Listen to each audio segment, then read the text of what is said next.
O'zbekistonliklar Ramazon hayitida qancha dam olishi ma'lum bo'ldi.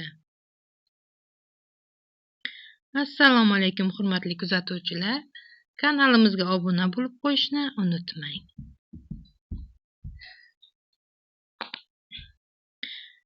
Ikki ming yigirma beshinchi yilda Ramazon hayiti nishonlanishining dastlabki sanasi 31 mart bo'lishi taxmin qilinmoqda edi.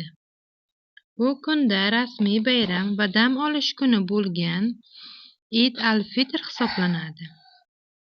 Shunday qilib, mart oyining oxirida 3 ta dam olish kuni to'g'ri keladi. 29-mart shanba 5 kunlik ish haftasida ishlovchilar uchun dam olish kuni.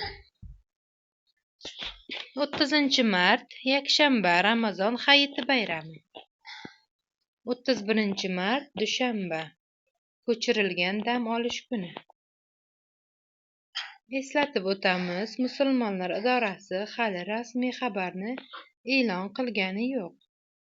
Oy chiqishiga qarab bayram kuni bir kun ortga surilishi ham mumkin. Videomiz yoqqan bo'lsa like bosing va obuna bo'lishni unutmang.